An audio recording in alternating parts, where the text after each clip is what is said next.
Hi everyone, it's Andy from Hobby Headquarters.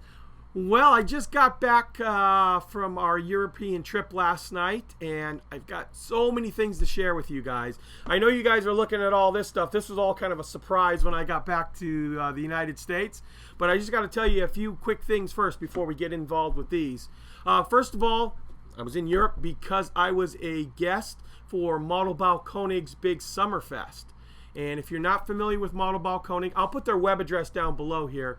But Modelbau König is a very large online retailer of plastic model kits, tools, paint, figures, diorama accessories, books, you name it, they've got it if it has to do with plastic modeling. And it was in the biggest warehouse of plastic models I've ever seen.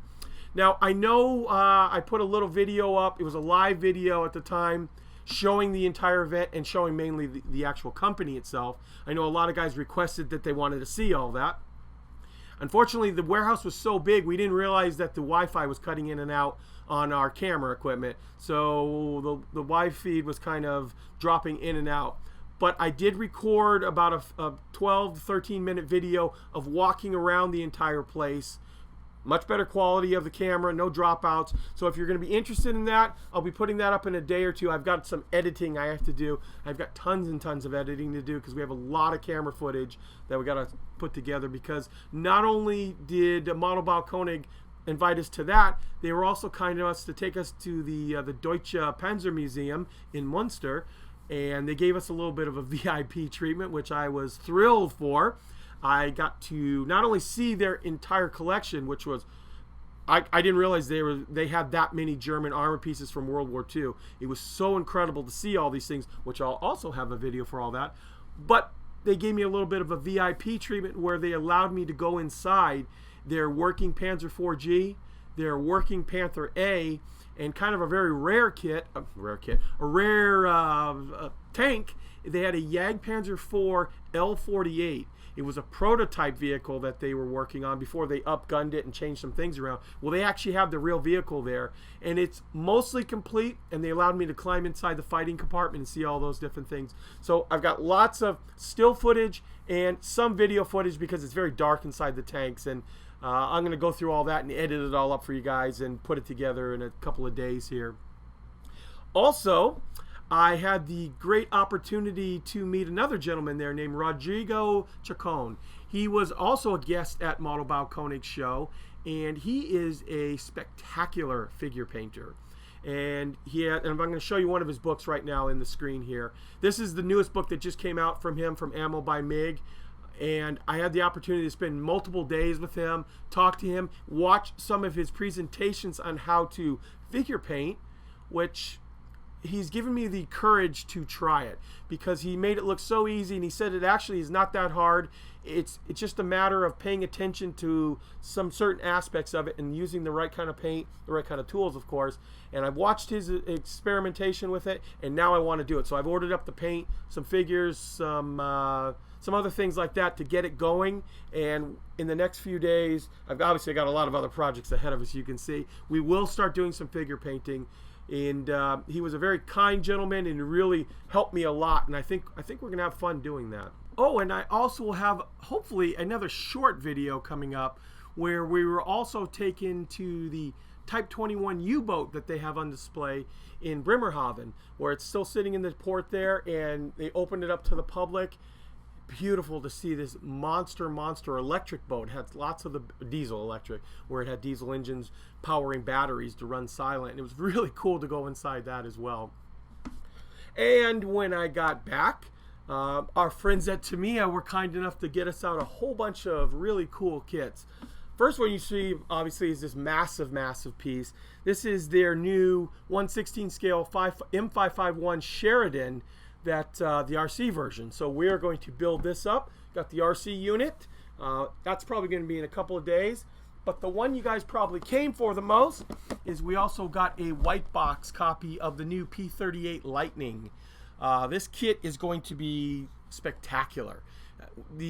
Just the pre-orders alone here in my store are just crazy because there's so much demand for a P38, and this kit is supposed to be absolutely spectacular. So we're going to build this one up. Today we're just going to show you the sprues inside, kind of break it apart, let you take a look in there and see how cool it looks. Plus also, Tamiya has some other new kits coming out that I'll kind of just briefly talk about today. They've got a new Yamaha Xv 1600, and this is kind of unusual too. They've got a street rider. A street rider is designed to, you know, display him up alongside any one of the bikes, but primarily it was designed to come out with this kit, but it'll work with any one of those.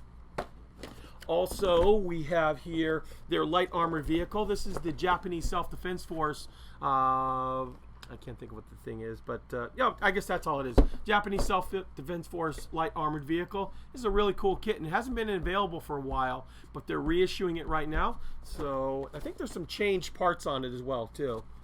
Although it says it has a new die-cast chassis. Can't remember if the original one had that or not.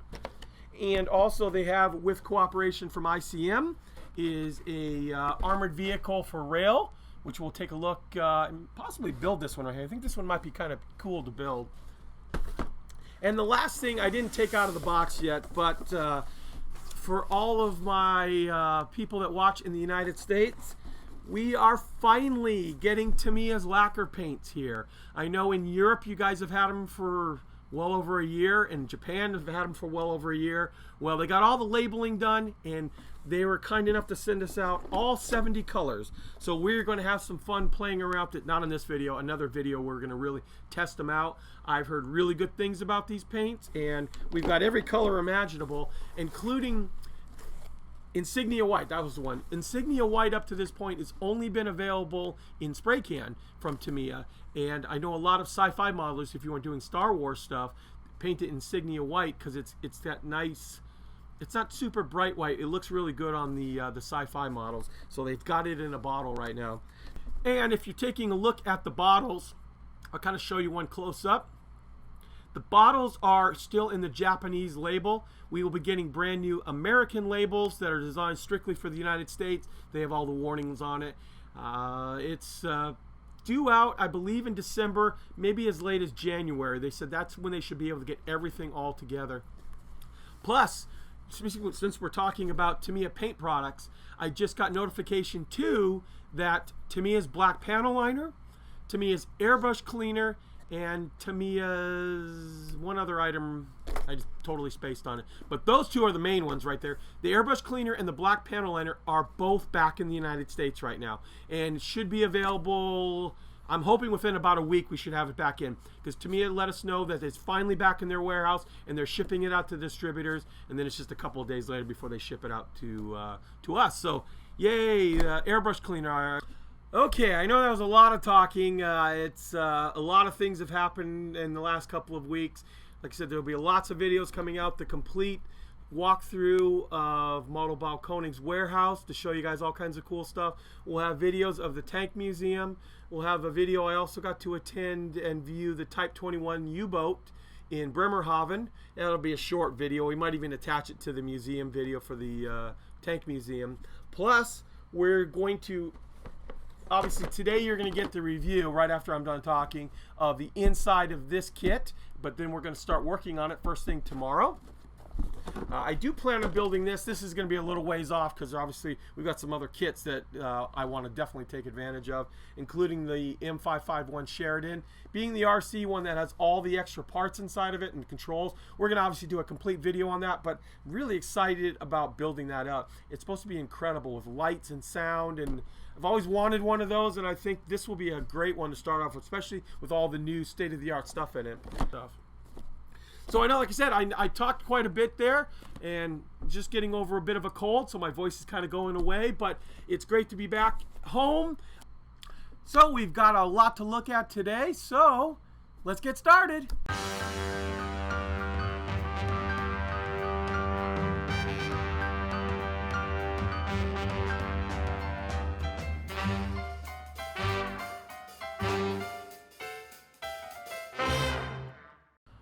Okay guys, let's first take a look at the Tamiya 148 scale P38F/G Lightning. The kit will retail for $80 in the United States and is due out in November as of right now, maybe a little bit earlier if we're lucky. It comes with two different marking variations, the first of which I'm showing you here. Both are done with olive drab and light gray on the bottom. This particular one has blue on the spinners and then the shark's teeth on both sides of the airplane. I'm showing you this one here because this is the one I actually plan on building. The other one's very, very similar markings in color. It's just got a little less decals on it. Okay, let's take a look at the parts now. First thing we have here is the main part of the fuselage cowls and top portion of the wing.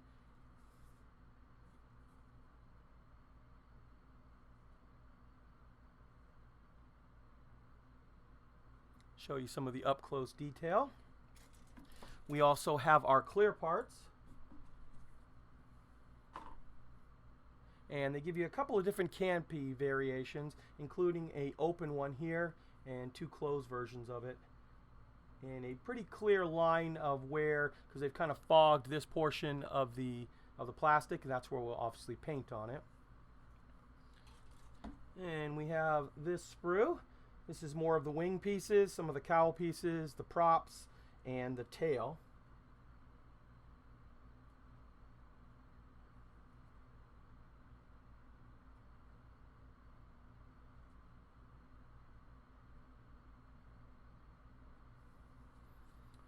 And then we have two of this particular sprue in the kit, and this has our wheels,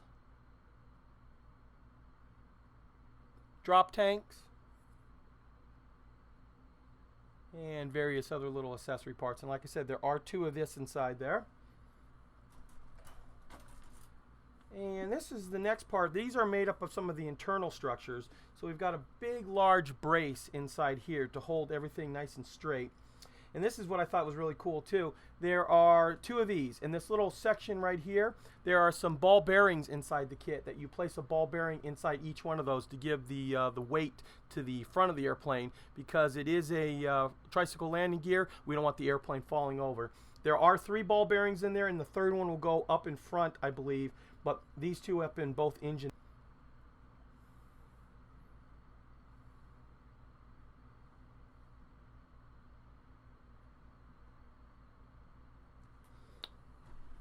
And then we have this large sprue.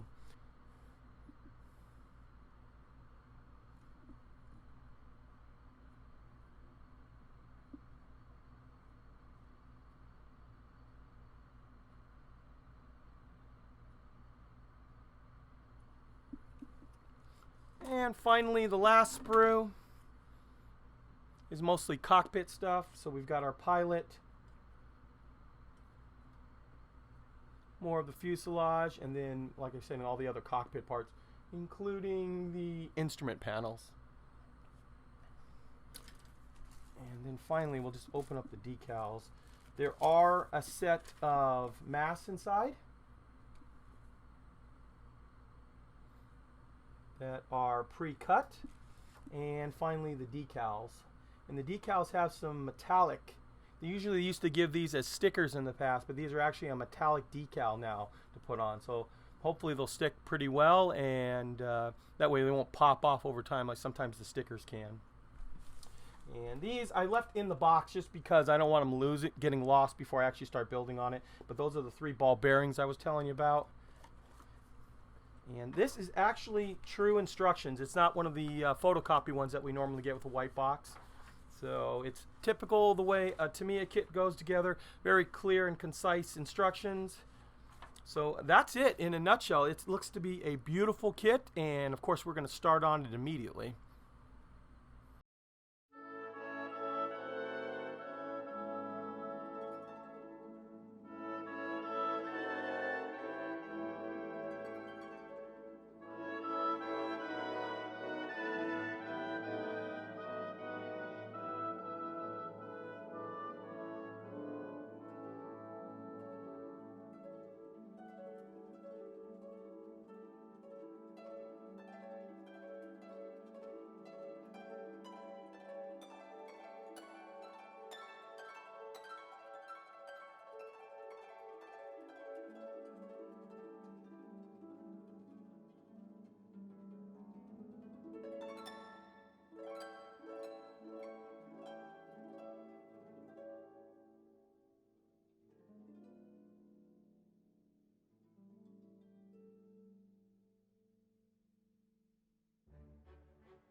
Okay, here is the new Japanese Self-Defense Force light armor vehicle from Tamiya in 35th scale. I went and looked through the packaging, and I'm about to show it to you right now, and it is a mixture. It's partially the kit that came out a few years back and some new sprues in it to change it up a bit. As you can see right here, we've got some really cool box art, and overall the vehicle is, in my opinion, is a really cool looking, stocky, little chunky vehicle. I'd love to actually have one of those in real life to take out into the desert out here in Arizona. But we'll just quickly go through some of the parts. Here is the body of the vehicle. This is still the original release of this. We have the metal chassis done in gray primer. This also is the same release. And this first sprue right here that has some of the internal parts, the wheel, springs, pieces like that, that is all the original release. Are the new parts. This is the new sprue. So we've got new doors, new figures, or figure, new machine guns, seats, grab handles, things like that. Lots of little accessory parts. Here's the back of it there. And also this is another new sprue. It's got a few other little accessories, new side view mirrors, and looks like new antennas. So those two new sprues make up the new parts of the kit, and the only thing I forgot about was the glass. This too is from the original release, and it looks just like it should.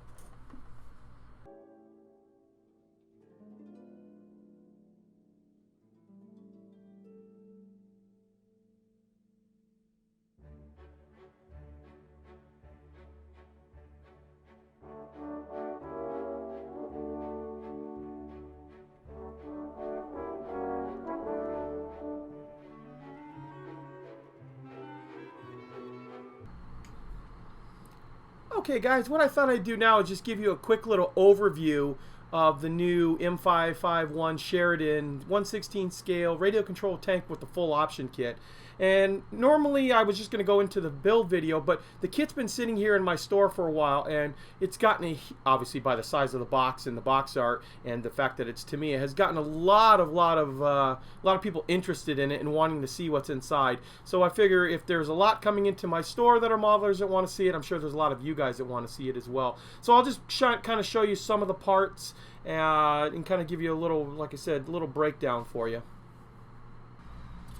The very first thing we're going to take a look at is the upper and lower hull. And as you can see right here, we have a full metal lower hull and a very nicely molded upper hull in plastic. This gives us all of our detail. And as you can see, the vehicle is probably overall about 16 inches long, maybe a little bit longer once everything gets put into place.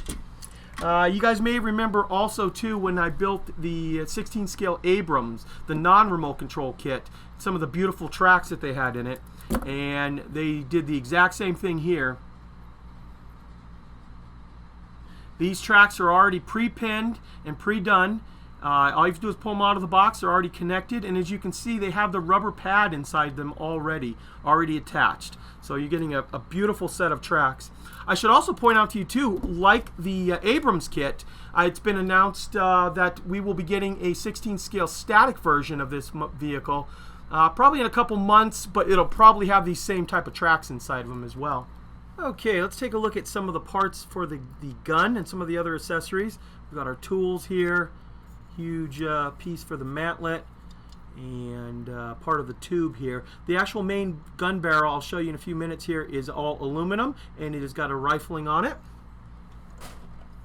And quickly we'll just show you some of the accessories like the wheels here, some of the bolt detail.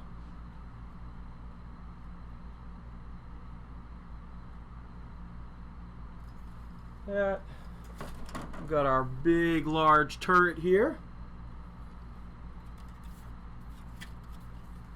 And finally some of the other pieces that make up the front of the tank, the cupola, parts like that. There's some nice texturing. And then we're going to get to kind of some of the electronics. Obviously there's some more sprues inside the vehicle, or inside the box, but we're not going to go through all of those right now. Here is our aluminum barrel that I was telling you about. You can't see the rifling very easy, but there is rifling inside of that. And then in here there's about 6 pounds of other accessories. We've got our 2 big motors in there. This is really cool. This is the speaker unit that comes with it, because you build an electronic board with a big speaker on it, so it has all the sounds of the real vehicle. Start up, the thing running, and it's really big and loud, so it really sounds like the real thing.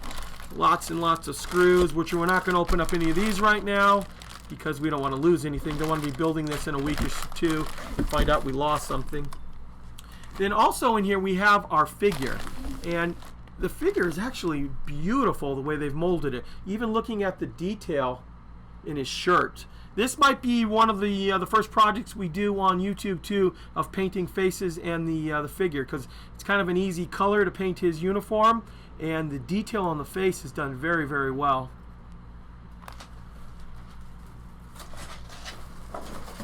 And finally, there's one other box of accessories.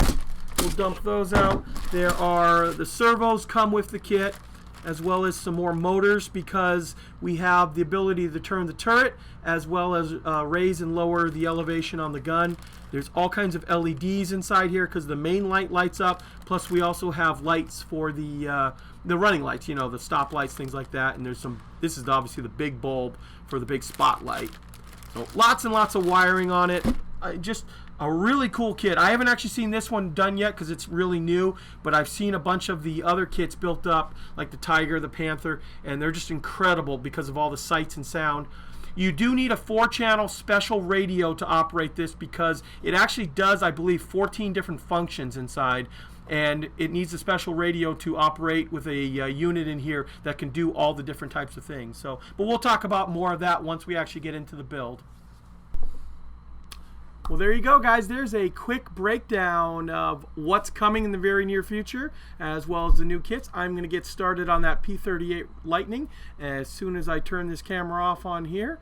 Also be looking forward to some of the other videos I talked about with the Tank Museum in Germany, as well as a tour of Modelbau Koenig's warehouse. It's very, very cool inside there. So I want to thank you guys as always for watching, and please stay tuned because we have many more videos coming. Now we're going to jump in onto the radio operator side. Well, jump's the wrong word. We're going to slowly climb into it.